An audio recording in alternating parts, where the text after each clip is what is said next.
Bonsoir et bienvenue sur la première partie de l'ego. Aujourd'hui, nous allons nous intéresser à ce qu'est l'ego, ce que désigne l'ego. Alors plutôt que de prendre des notes, je vous propose de vous installer confortablement et juste d'écouter. Soit c'est ok pour vous, soit vous êtes en accord avec ça et vous prenez, soit c'est pas ok et vous laissez passer.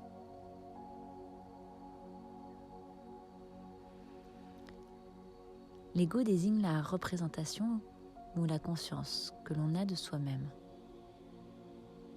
Mais aussi,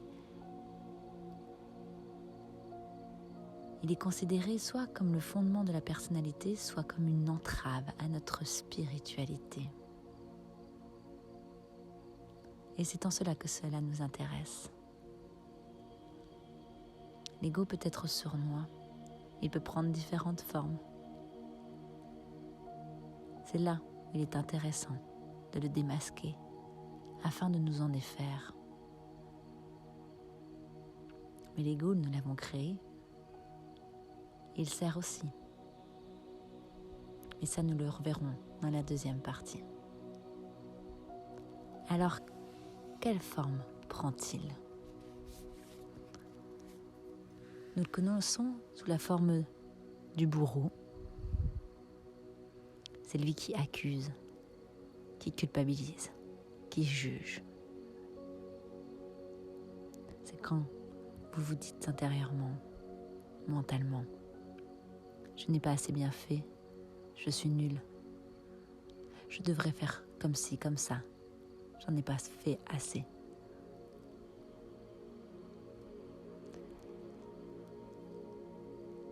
L'ego peut prendre aussi la forme de la peur. C'est lui qui va nous faire prendre des comportements où l'on se sent blessé, où l'on va être tétanisé.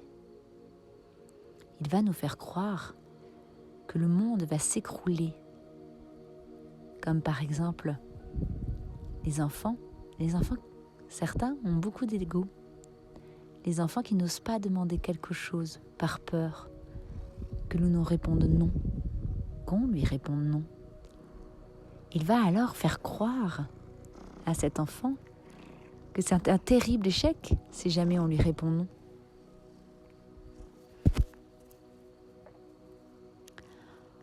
On voit les enfants, parfois, peuvent même en pleurer. Un autre exemple, l'ego parfois peut se manifester comme par la peur, car il va nous faire croire que tout le monde nous regarde et que tout le monde nous juge. Que par rapport à la situation peut-être que l'on considère comme honteuse, ou en tout cas on n'est pas en accord avec nous-mêmes, il va nous faire croire que c'est marqué sur notre front et que tout le monde le sait, que tout le monde nous regarde. Ça, c'est l'ego. Rien que l'ego.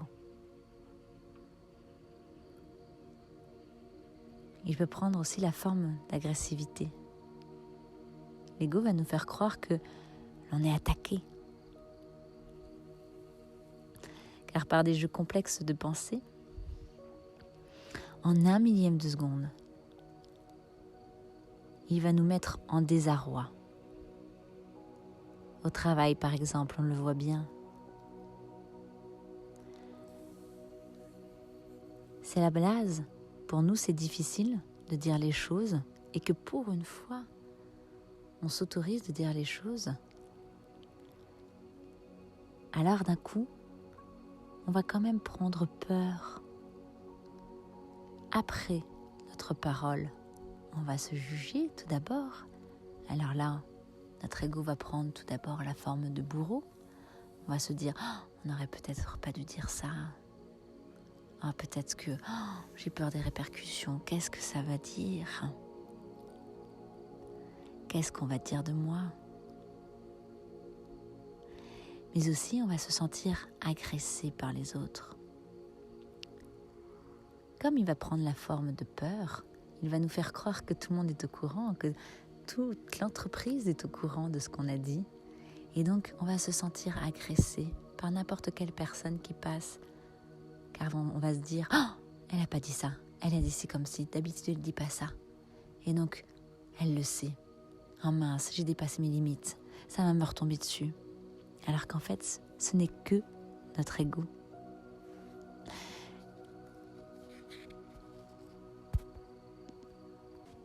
Comme si on avait dit quelque chose de mal. Comme si on avait fait quelque chose de mal. Alors on va devenir agressif pour pouvoir nous défendre. Parce qu'on croit, notre ego nous fait croire qu'on est en danger et qu'il faut vraiment se défendre. Alors qu'en fait, pour une fois, on s'est juste autorisé à être en harmonie avec nous-mêmes et à dire les choses.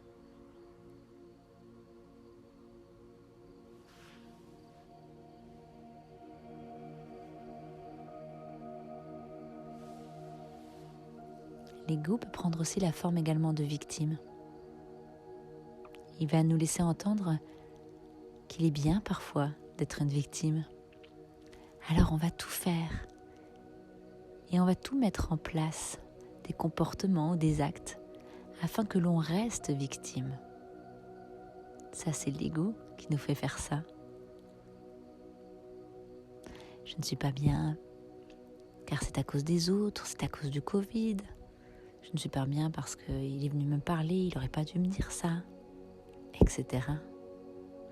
Toutes les causes vont être alors exogènes.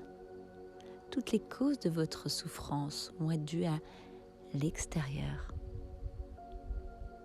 Votre ego va vous faire croire que c'est dû à votre environnement extérieur. Et alors, il vous enferme dans une boucle infernale, car il ne vous trouvera pas de cause endogène afin d'améliorer la situation, et vous serez dépourvu de solution. Et après, par de jeux complexes encore de pensée, c'est là où vous allez être dans une situation où vraiment vous allez subir en tant que victime. Et pour vous, ça va devenir une vraie souffrance. Les autres vont devenir une vraie souffrance. Et en plus, l'ego parfois va vous faire attendre bien gentiment que la catastrophe arrive pour vous faire dire « j'avais raison ». Et ainsi, mettre cette catastrophe au trophée de votre ego. Il avait raison. Heureusement que vous êtes passé par les peurs, heureusement que vous êtes passé par le bourreau, heureusement que vous avez passé par l'agressivité, parce qu'il avait raison. Il vous laisse vous auto-alimenter dans ce genre de situation.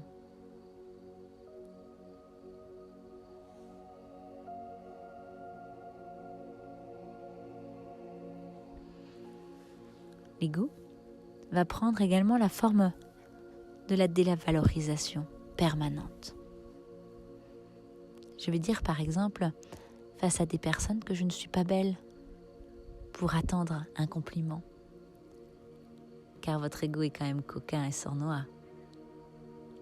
Il va trouver que se dévaloriser, parfois, amène un compliment. Par exemple, et on l'a tous fait, je pense, quand vous invitez des invités et que vous avez cuisiné toute la journée, vous allez vous dénigrer, vous allez dénigrer votre cuisine en disant « Oh non, ce n'est pas assez cuit, c'est pas très bon quand même », pour attendre tout simplement d'un convive qui vous dise « Oh mais non, pas du tout, c'est très bon ».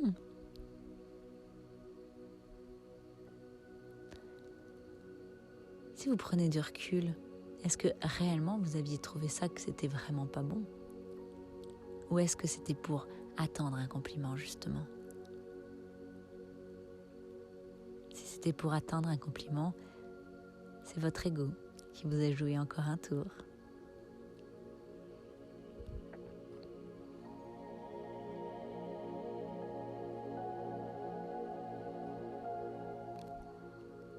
L'ego va prendre aussi la forme de l'interdit.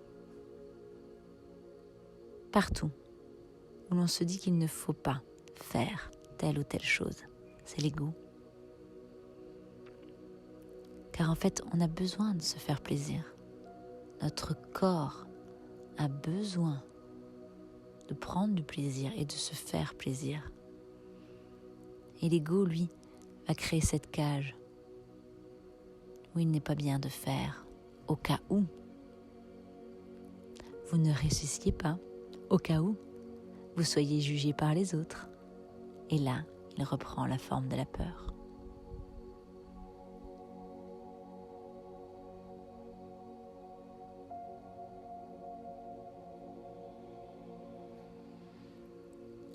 L'ego peut également prendre la forme de sauveur.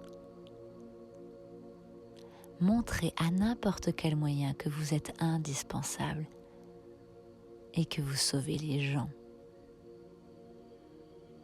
Alors dans ce cas, votre ego va vous faire intervenir sans attendre la demande.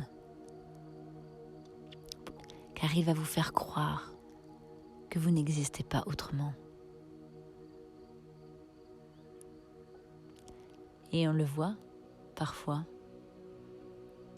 quand une dame par exemple chute dans la rue, ceux qui ont beaucoup d'ego, tout de suite,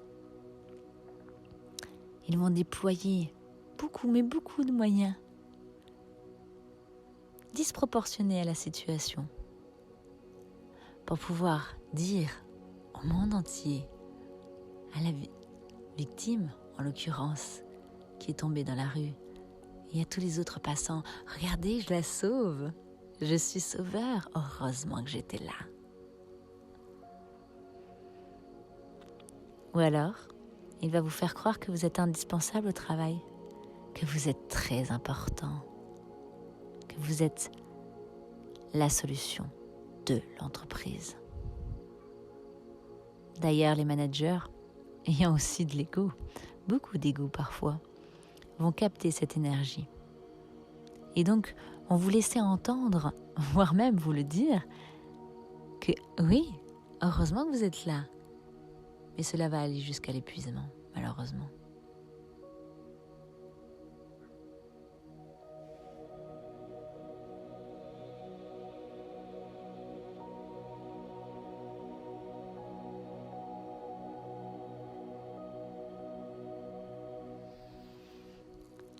L'ego peut également prendre aussi la forme de vous enrôler dans ce rôle de la gentille. Il va vous faire croire qu'il faut être gentil dans la vie. Alors dès que vous dérivez du chemin, alors il se mettra sous la forme de la peur, car il va forcément vous arriver quelque chose de mal, puisque vous n'avez pas été gentille.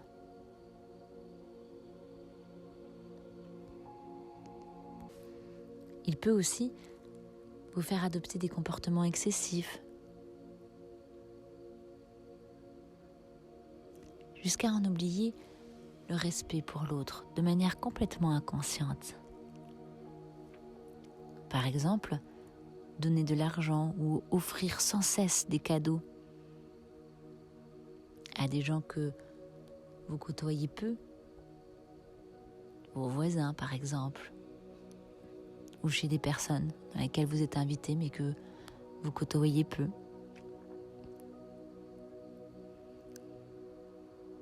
Ainsi, il est doublement satisfait. Il prend la forme du sauveur également, car heureusement que vous étiez là pour lui donner de l'argent à votre voisin. Heureusement que vous étiez là pour lui offrir un très beau cadeau à cette connaissance. Cependant, vous ne vous en rendez pas compte que vous diminuez l'autre, car l'autre va se sentir inférieur à vous.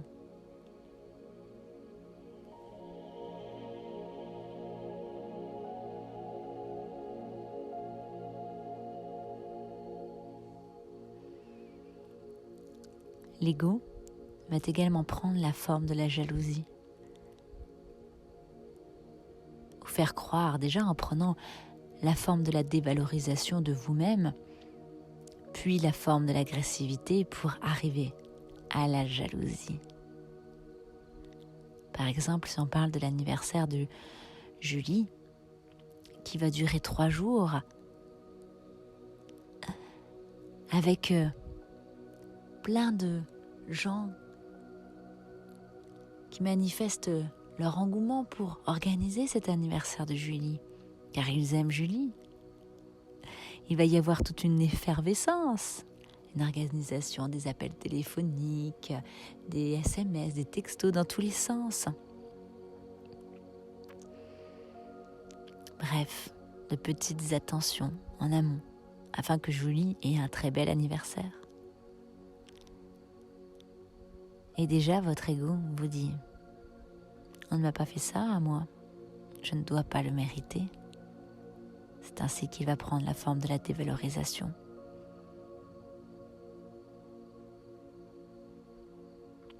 Puis, au fur et à mesure des semaines proches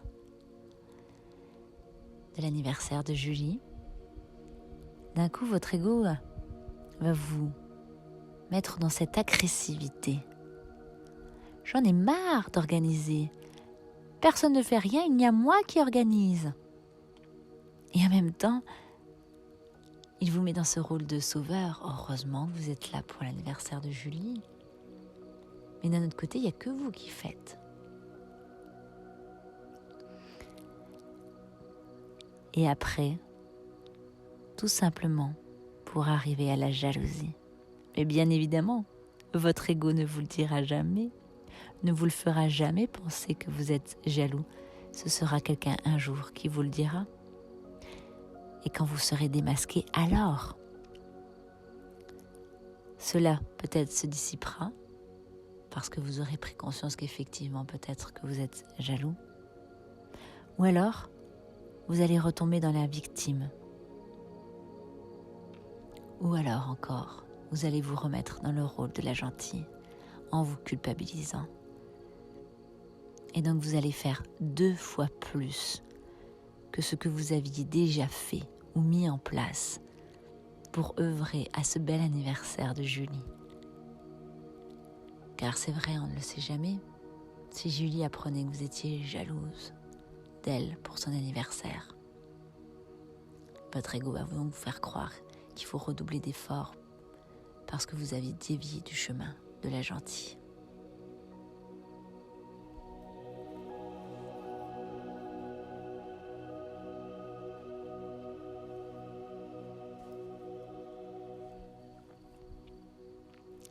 C'était un aperçu de toutes les formes que peut prendre notre ego.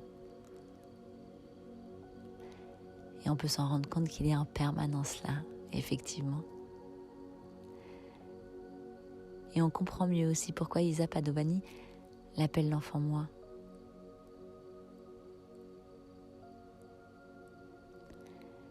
Car l'ego est coquin et sournois. On reverra la prochaine fois comment gérer avec l'ego afin de déjouer ses tours dans le but d'être apaisé et en harmonie avec soi-même. Bonne soirée.